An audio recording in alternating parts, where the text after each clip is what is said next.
Bonjour à tous, aujourd'hui j'aimerais vous parler de Pascal Benaxas. Alors Pascal, bonjour, est-ce que tu peux te présenter aux membres du Quesaco s'il te plaît et quel poste tu occupes actuellement?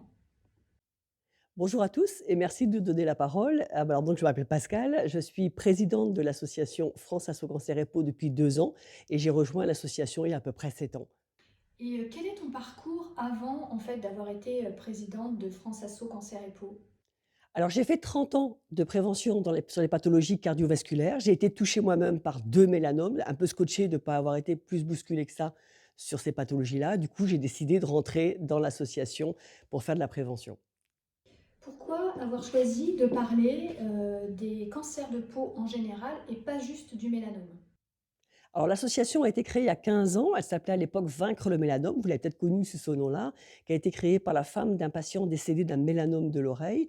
Et finalement, dans nos différentes actions où on fait des interviews patients, on s'est rendu compte qu'il y avait des patients qui avaient et des mélanomes et des carcinomes et on n'avait pas notion en fait de l'importance, de l'impact psychologique chez certains patients des chirurgies qui parfois peuvent être invalidantes ou traumatisantes. Donc on a décidé d'ouvrir, sur tous les cancers, sachant en plus que les carcinomes, qu'ils soient basocellulaires ou épidermoïdes, ça représente quand même un volume important de 70 000 personnes, donc il fallait impérativement donc aborder ce sujet-là.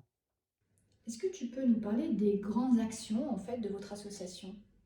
Alors depuis à peu près 4 ans, on se focus sur 4 axes. Le premier, c'est développer la communication, surtout digitale, sur tous les réseaux sociaux, c'est incontournable aujourd'hui. Le dernier en date étant TikTok. On a également une présence accrue sur YouTube. On a une chaîne YouTube qui s'appelle Cancer et Peau TV, où vous allez pouvoir retrouver une cinquantaine de vidéos avec différentes interviews avec des médecins, des oncologues, des chercheurs, des oncopsies, des patients. Vous avez également donc des vidéos de sensibilisation au risque des cancers de la peau, mais vulgarisées complètement pour le grand public. En 2, je dirais, on attache une présence importante à toutes les manifestations professionnelles donc qui tournent autour de la dermatologie. Donc c'est tous les congrès, les événements, donc comme, bon voilà, on va dans quelques jours aux journées dermatologiques de Paris. On était dans l'Ouest, au rassemblement des cancérologues avec le GROOM. On était à Amsterdam il y a quelque temps donc pour une réunion européenne. On va, en avril donc, avec Global Skin auprès duquel nous sommes rattachés, qui rassemble toutes les associations internationales concernant donc les cancers, enfin la peau, je vais dire.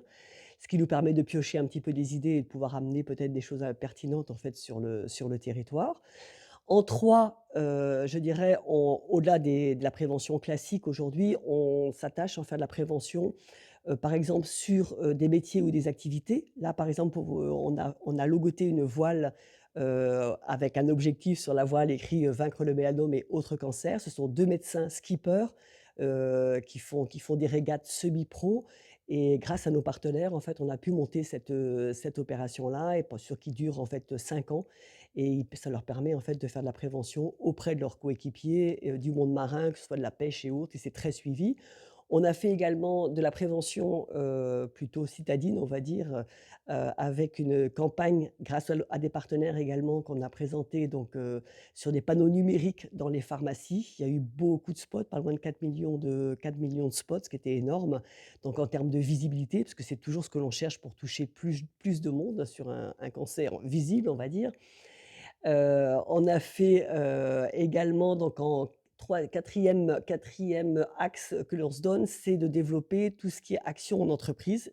Le dernier en date, que nous sommes pas mal sollicités, était la SNCF, par exemple. Et là, ce sont les entreprises qui nous sollicitent pour tous les collaborateurs qui travaillent en extérieur, donc fortement exposés, aux UV.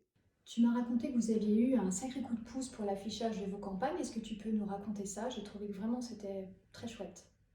Alors, avant de parler de coup de pouce, j'ai envie de dire, voilà, ça fait 2 ans à peu près qu'on avait donc le projet de monter une campagne de prévention à destination des jeunes adultes, étant donné que c'est la première cause de cancer aujourd'hui, donc si on parle du mélanome, par exemple. Et on s'est dit: «Quoi de mieux pour faire une campagne pour les jeunes que se rapprocher des jeunes?» Donc on a été voir 2 écoles de communication qui sont basées à Nantes et on leur a posé la problématique. Ils nous ont proposé 60 propositions de campagne. On en a retenu une et après avec un partenaire, on est allé présenter notre projet, final au festival de la communication santé, qui a lieu chaque année et on était ravis puisqu'en fait on a eu le prix coup de cœur du jury, donc ça nous a donné beaucoup, beaucoup de visibilité, beaucoup des ailes et c'est comme pour ça qu'on s'est fait repérer par JCDecaux et donc le coup de pouce qui tombait du ciel parce que c'était inaccessible pour nous financièrement, JCDecaux nous a offert, l'équivalent de 1 100 espaces publicitaires, sur 15 jours durant l'été et associé aux campagnes que nous avons fait en amont auprès des pharmacies et toutes les campagnes que nous avons faites sur 2024, on a touché, cette année plus de 10 millions de Français, donc ce qui est une belle réussite pour nous. Tu m'as vraiment fait rire quand tu m'as parlé de la campagne que vous avez lancée auprès des jeunes et qui vous faisait remonter que la crème solaire, c'était pour les darons. Tu m'as vraiment bien fait rire. Quel slogan finalement vous avez choisi ensemble? Alors c'est vrai, tu vois, ça nous a fait beaucoup rire le fameux de «ça fait daronne de mettre de la crème», mais c'était hyper intéressant dans ce sens où ça nous a permis de remonter aux industriels qui étaient intéressants de travailler sur d'autres galéniques, comme des sticks, comme des sprays par exemple. Et concernant le slogan qui a été arrêté et qui est impactant pour cette cible-là, c'est le fameux «tu pas capté». Alors c'est pas littéraire certes, mais c'est leur tournure de phrase et ça c'est important donc pour les toucher et le «tu pas capté» donc on vous le retrouvez sur nos affiches sur un dos donc d'une personne qui a pris un coup de soleil avec marqué UV égale cancer. C'est simple, c'est clair, et c'est vrai que chaque jour on a des remontées par rapport à cette campagne qui fonctionne très bien. J'aime beaucoup que votre association fasse remonter en fait le devenir des fonds. Est-ce que tu peux nous expliquer un petit peu cela? Alors ça nous a semblé incontournable, primordial. Il fallait impérativement être transparent sur cette thématique. Il y a eu tellement de malversations, on le voit dans la presse, on le voit à la télé, donc sur des gens qui ont abusé de l'argent du citoyen. Donc au-delà de juste remercier, on fait aujourd'hui des vidéos, donc montrant ce qu'on fait avec la générosité des donateurs. Donc j'arrive avec mon fameux chèque, factice et dans les équipes de recherche et l'équipe de recherche, le chef de service, le directeur de recherche explique ce sur quoi il va travailler et grâce à l'argent en fait, apporté par les donateurs. Et d'ailleurs, bon, on arrive en fin d'année, je vous encourage donc à aller sur notre site internet donc franceassocancerepo.fr. Vous cliquez juste sur don et vous pourrez nous aider donc à gonfler ce don donc 2024 donc pour apporter aux différentes équipes de recherche en France et vous verrez la destination donc de vos dons. Est-ce que tu veux ajouter un mot de la fin? Alors le mot de la fin, j'ai envie de dire ensemble, je dirais au nom de tous les patients que je représente et moi-même en tant que patiente, je voulais remercier vous tous, en fait, en tant que médecin généraliste.